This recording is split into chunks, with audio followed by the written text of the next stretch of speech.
नमस्कार दोस्तों, pro trading art में आपका स्वागत है। अभी हम लोग देखने वाले हैं यूज़र डिफाइंड फंक्शंस के बारे में। इससे पहले हम लोग पढ़ रहे थे टाइप सिस्टम के बारे में, तो उसका कुछ वीडियो आने वाला है, उसे भी हम लोग कंटिन्यू रखेंगे। पहले इसे हम लोग समझ लेते हैं। तो यहाँ पर हम लोग देखने वाले हैं इंट्रोडक्शंस के बारे में, सिंगल लाइन फंक्शंस के बारे में, multi line functions, scopes in Pine Script functions that return multiple results, limitations. तो अभी हम लोग इन सभी के बारे में देखने वाले हैं, ठीक है ना। तो चलिए स्टार्ट करते हैं। सबसे पहले हम लोग यहाँ पर देखते हैं इंट्रोडक्शन के बारे में। तो इंट्रोडक्शन स्टार्ट करो, इससे पहले आपको एक रियल एग्जांपल इसका समझा देता हूँ कि आखिर हम लोग फंक्शन का यूज़ क्यों करेंगे। तो इसके लिए ले चलता हूँ आपको चार्ट विंडो पे और यहाँ पे आपको समझाता हूँ। देखिए यहाँ पे मैं एक मूविंग एवरेज स्क्रीनर बना करके रखा है आप लोगों के लिए, और इसका कोड आपको डिस्क्रिप्शन में मिल जाएगा। तो यहाँ पर हम लोग क्या करने वाले हैं ये समझिए। सबसे पहले इसका सेटिंग दिखा देता हूँ आपको। यहाँ पे हमने यूजर से पूछा है कि आपको स्क्रीनर टाइप कैसा रखना है, बियरिश या फिर बुलिश। अगर आपको बुलिश फाइंड करना है तो बुलिश सेलेक्ट कर लीजिएगा, उसके अकॉर्डिंग आपको यहाँ पे रिजल्ट देखने को मिल जाएगा, ठीक है ना। अभी कोई भी रिजल्ट नहीं था इसलिए नहीं आया, तो यहाँ पे बियरिश फाइंड करना है तो बियरिश वाला मिल जाएगा। और यहाँ पे सोर्स जिसके ऊपर यानी मूविंग एवरेज कैलकुलेट करवाना है, और इसका दोनों का लेंथ क्या होगा, दो मूविंग एवरेज ले रहे हैं यहाँ पे, ठीक है ना। अगर फास्ट SMA हमारा स्लो SMA से ग्रेटर होता है तो बुलिश कहलाएगा, और अगर फास्ट SMA स्लो SMA से नीचे होगा तो बियरिश कहलाएगा। और यहाँ पे यूजर से हम लोगों ने 10 सिंबल ले लिया है, ठीक है ना, यानी 10 स्टॉक या 10 क्रिप्टो के ऊपर ये हमारा काम करेगा। इसको आप यहाँ से चेंज कर सकते हो। अब चलते हैं कोडिंग पार्ट में और देखते हैं कि यहाँ पे क्या क्या किया गया है। तो इसे मैं फुल स्क्रीन कर लेता हूँ और यहाँ पे जूम कर देता हूँ तो क्लियरली दिखेगा। अब देखिए यहाँ पे हमने क्या किया है, इंडिकेटर ये तो बिल्ट इन फंक्शन से, ठीक है ना। उसी तरह से स्क्रीनर टाइप सेलेक्ट करने के लिए हम यहाँ पे क्या किए हैं, बिल्ट इन फंक्शंस का यूज़ किए हैं, और यहाँ पे 2 ऑप्शन दे दिए हैं, ठीक है ना, जिससे ड्रॉप डाउन हमारा ऑप्शन वहाँ पे बन गया था। उसी तरह से हमारा ये भी इंट है, ये सभी क्या है, बिल्ट इन फंक्शंस हैं। इसी तरह से हमें खुद का फंक्शंस बनाना है जिसे हम लोग यूज़र डिफाइंड फंक्शन कहते हैं, ठीक है ना। तो वो चीज़ हम लोग यहाँ पे करने वाले हैं। और इसका ज़रूरत हमें क्यों पड़ा, तो देखिए यहाँ पे हमने यूज़र से 10 सिंबल ले लिया था, ठीक है ना। यहाँ पे हम लोग SMA कैलकुलेट कर दे रहे हैं, उसे प्लॉट कर रहे हैं। और एक हमने यहाँ पे बना लिया है एरे, ठीक है ना। एरे में क्या स्टोर होगा, तो जो भी वैल्यू फिल्टर होगा वो इसमें हम लोग स्टोर करते जाएंगे। उसके बाद हमें ईज SMA क्रॉस, यहाँ पे हमने क्या किया है, अपना जो बिल्ट इन फंक्शंस बनाया था इसको कॉल किया है यहाँ पे, ठीक है ना। तो ऐसा हमने क्यों किया, तो 10 टाइम हमें चेक करना है सभी सिंबल के लिए कि वो इसमें ग्रेटर देन है या फिर लेस देन है, ठीक है ना। तो इसके लिए हमें क्या करना पड़ता है, यहाँ पे जितना कोड हमने 1 के लिए लिखा है वो 10 के लिए लिखना पड़ता है, तो बहुत ही ज़्यादा हो जाता। इसलिए हमने यहाँ पे क्या किया, खुद का फंक्शन डिफाइन कर दिया, यानी सेम तरह का टास्क है जो 10 बार करना है हमें सभी के लिए अलग अलग, ठीक है ना। अगर इस तरह का कोई भी काम आपके पास हो जिसे मल्टीपल टाइम करवाना हो और सेम लॉजिक हो उसके अंदर, तो आप उसको क्या कर सकते हो, खुद का फंक्शन यहाँ पे बना करके रख सकते हो, ठीक है ना। तो वही काम किया हमने यहाँ पे। अब इसमें एक वैल्यू पास करें, सबसे पहले सिंबल 1 पास कर रहे हैं। तो सिंबल 1 ही क्यों पास किया हमने, तो यहाँ पे देखिए, यहाँ पे सबसे पैरामीटर यहाँ पे डिफाइन करें। सबसे पहले सिंबल चाहिए, फिर फास्ट लेंथ चाहिए, फिर स्लो चाहिए, फिर होल्डर चाहिए, यानी एरे चाहिए। तो वही चीज़ हमने यहाँ पे पास कर दिया है। पहले सिंबल पास किया, फिर फास्ट लेंथ पास किया, फिर स्लो लेंथ पास किया, फिर रिजल्ट पास किया, और यहाँ पे कैलकुलेशन परफॉर्म करवाया। ये सब चीज़ क्या है आप समझ जाइएगा, डिस्क्रिप्शन में लिंक है इसका, और यहाँ पे पेस्ट भी कर दिया हूँ मैं, तो वो चीज़ आपको मिल जाएगा, वहाँ से आप इजीली समझ जाइएगा। यहाँ पे सिंपल सा इफ स्टेटमेंट है, यानी यहाँ पे हम लोग चेक कर रहे हैं equals to bullish screener type, यानी बुलिश फाइंड करना है तो बुलिश के लिए ये वाला रन होगा, बेयरिश फाइंड करना है तो ये वाला रन हो जाएगा। और इसमें फास्ट SMA लेस देन होगा तो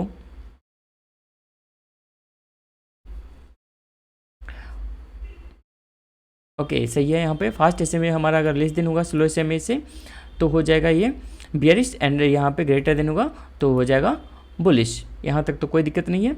अब यहाँ से हमने लास्ट में क्या किया है, फॉर लूप लगाया है यहाँ पे लास्ट बार के ऊपर, ठीक है ना।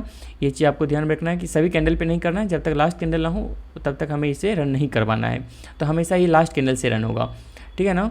तो उस कैंडल पे जितना एरे आपको फिल्टर होकर के मिलेगा उन सभी के ऊपर चलेगा, और उतना प्रीवियस कैंडल तक में आपको ये लेवल प्लॉट करके दे देगा। यहाँ पे आप ध्यान रखिएगा कि जब लाइन चेंज किया हूँ, यहाँ पे लाइन रैपिंग कर रहे हैं तो यहाँ पे एक स्पेस दिया गया है। लाइन रैपिंग वगैरह क्या था ये सब स्टार्टिंग में मैं बता चुका हूँ। तो अब यहाँ पे हमें क्लियरली समझ में आ गया कि कोई भी काम रिपीट मोड में करवाना हो सेम तरह का, तो हम लोग क्या करते हैं, खुद का फंक्शंस बनाते हैं और उसे हम लोग यूज कर लेते हैं, सिंपल सा, ठीक है ना।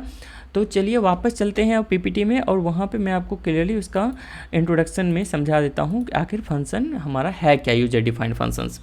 तो देखिए यहाँ पे user defined functions are functions that you write as oppose to built in functions in Pine Script, यानी पाइन स्क्रिप्ट का जो बिल्ट इन फंक्शंस है उसके अपोज में हम लोग अपना खुद का फंक्शंस बनाते हैं, ठीक है ना। They are useful to define calculations that you must do repetitively, है ना। हमने रिपीट मोड में अगर काम करना हो, जैसे हमें 10 टाइम सेम तरह का टास्क परफॉर्म करना था, तो उतना लिखने से अच्छा एक बार लिख दो और उसको बार बार यूज कर लो आप, ठीक है ना। और that you want to isolate from your script's main section of calculations, यानी वैसे कोई कैलकुलेशन आप परफॉर्म करवा रहे हो जो चाहते हो आप सेपरेट रहे आपका मेन कोड से, तो उसे भी आप अलग एक फंक्शन बना करके रख सकते हो। उसके बाद क्या है, think of user defined functions as a way to extend the capabilities of Pine Scripts when no built in functions will do what you need, यानी जैसे हमें वहाँ पे चाहिए था कि कौन सा ऐसा मतलब स्क्रिप्ट है या फिर जो भी यूजर डिफाइंड हमने किया है वहाँ पे, जैसे ग्रेटर देन या फिर लेस देन के लिए मूविंग एवरेज का जो ग्रेटर है वो हमें फिल्टर करके दे दे, ऐसा कोई भी बिल्ट इन फंक्शन नहीं जो इस तरह का टास्क परफॉर्म करता। तो उसके लिए हमने क्या किया, खुद का फंक्शंस बना लिया, है ना। When no built in functions will do what you need, ठीक है ना। हमें जो चाहिए था, कोई भी बिल्ट इन फंक्शन ऐसा नहीं है जो उस तरह का परफॉर्म कर देता है टास्क, ठीक है ना। तो उसके बाद क्या है, you can write your functions in 2 ways, 2 तरह से हम लोग फंक्शंस लिखते हैं। कौन कौन से, तो in a single line when they are simple, जब सिंपल हो तो एक लाइन में भी हमारा काम हो जाता है, और ऑन मल्टीपल लाइन्स, जैसे हमने अभी बनाया था मल्टीपल लाइन्स का फंक्शन बनाया था, ठीक है ना। उसके बाद देखिए functions can be located in 2 place, 2 place पे हम लोग इसे लोकेट कर सकते हैं। कहाँ कहाँ पे, तो if a function is only used in one script you can include it in the script where it is used, ठीक है ना। इसका कहने का मतलब क्या है कि अगर देखिए यहाँ पर इन if a function is only use in one script, सिर्फ एक ही स्क्रिप्ट में आपको यूज़ करना है, सिर्फ एक ही बार, तो you can include it in the script where it is use, या जहाँ पे यूज़ करना है वहीं पे आप डायरेक्ट इसे बना सकते हो, ठीक है ना। सी आवर स्टाइल गाइड, यहाँ पे स्टाइल गाइड भी आप देख सकते हो, 4 recommendations on where to place functions in your script, यानी इसके बारे में भी मैं बता दूंगा जब स्टाइल गाइड वगैरह के बारे में पढ़ाऊंगा तो, ठीक है ना। एक्चुअल में कहाँ पे प्लेस करना चाहिए, तो जनरली हम लोग ग्लोबल स्कोप पे इसे रखते हैं, ठीक है ना। You can create a Pine Script library to include your functions, आप यहाँ पे पाइन स्क्रिप्ट का लाइब्रेरी भी बना सकते हो जहाँ पे पूरा का पूरा सब सेपरेट रहेगा सभी फंक्शंस आपका, which makes them reusable in other script, यानी वो दूसरे स्क्रिप्ट में भी आप यूज कर सकते हो। जैसे रिक्वेस्ट डॉट सिक्योरिटी फंक्शन इस तरह से है, वो कहीं ना कहीं एक जगह पे लाइब्रेरी के रूप में बनाया हुआ है, हम लोग उसे यूज़ कर रहे हैं डायरेक्ट वहाँ से, ठीक है ना। जितना स्क्रिप्ट लिखते हैं सभी में हम लोग यूज़ कर लेते हैं उसका। तो other script without having to copy their code, यानी बिना कॉपी किए हुए आप उसका बना सकते हो। तो लाइब्रेरी किस तरह से बनाते हैं वो मैं अलग वीडियो में बता दूंगा, तो ये चीज़ आपको क्लियरली समझ में आ जाएगा। यानी कहने का मतलब है अगर स्क्रिप्ट में आपको चाहिए, अभी जैसे हमने बनाया था एग्जाम्पल देखा था इससे पहले, तो हमें क्या था, स्क्रिप्ट में चाहिए था, यानी उसका हम लोग दूसरा स्क्रिप्ट कहीं भी बना रहे हैं उसमें नहीं यूज करना है, तो हम लोगों ने वहाँ पर ग्लोबल स्कोप में डिफाइन कर दिया था। लेकिन सपोज हमारे अकाउंट के लिए कोई ऐसा फंक्शन होगा जो हमें मल्टीपल स्क्रिप्ट में चाहिए, तो हम लोग उसका लाइब्रेरी बना करके रख लेते हैं, ठीक है ना। Distinct requirement exist for library functions, they are explained in the page on libraries, libraries हम के बारे में हम लोग जब पढ़ेंगे तो वहाँ पे ये चीज़ एक्सप्लेन किया गया है, उसे हम लोग समझ लेंगे।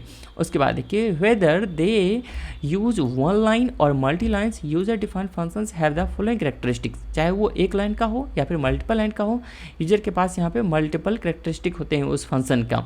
कौन कौन सा, तो वो देखते हैं। They can not be embedded, वो एम्बेडेड नहीं हो सकता है। All functions are defined in script global scope, जितने भी फंक्शंस हैं वो निश्चित रूप से आपको ग्लोबल स्कोप में डिफाइन करना पड़ेगा।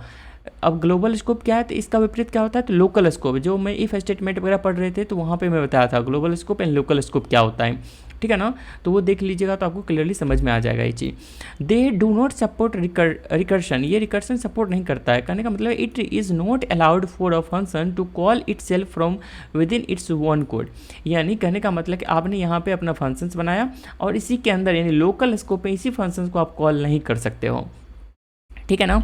उसके बाद देखिए the type of the value returned by function is determined automatically and depends on the type of argument use in each particular functions call, यानी जो भी फंक्शन हम लोग बनाते हैं वो वैल्यू किस तरह का रिटर्न करेगा वो किस पे डिपेंड करेगा, तो हम लोग जो आर्गूमेंट पास कर रहे हैं वहाँ पे, ठीक है ना। जब हम लोग वहाँ पे इनपुट फंक्शन पढ़ रहे थे, वहाँ पे भी बताया था अब पैरामीटर क्या होता है, आर्गूमेंट क्या होता है। तो किस तरह का हम लोग आर्गूमेंट पास करते हैं उसके ऊपर डिपेंड करता है कि उसका रिटर्निंग टाइप कैसा होगा, ठीक है ना। The type of value return by functions is determined automatically and depends on the type of arguments use in each particular functions call. यानी इच फंक्शन कॉल, जब भी हम लोग कोई फंक्शन कॉल करते हैं ना, इस तरह से जैसे हमने वहाँ पे क्या लिखा था, इज एम ए क्रॉस, और यहाँ पे इस तरह से ब्रैकेट लगा करके हमने कर्ली ब्रेस से लगा करके कॉल किया था, इसके अंदर हमने आर्गूमेंट पास किया था, ठीक है ना। इसके ऊपर डिपेंड करता है उसका टाइप कैसा होगा, ऑटोमेटिकली वो डिफाइन हो जाता है, ठीक है ना। तो आई होप आपको ये चीज़ क्लियरली समझ में आ गया होगा। अगर ऐसा है तो आप वीडियो को लाइक कर दीजिए, और इसमें किसी भी तरह का डाउट है तो आप निश्चित रूप से कमेंट करिएगा, मैं उसका जरूर रिप्लाई करूँगा। तो आई होप आप सभी लोग इस पाइन स्क्रिप्ट के सीरीज को फॉलो कर रहे हैं और अपना सपोर्ट दिखाते रहिएगा, चैनल को सब्सक्राइब कर लीजिएगा। तो थैंक्स फॉर वॉचिंग।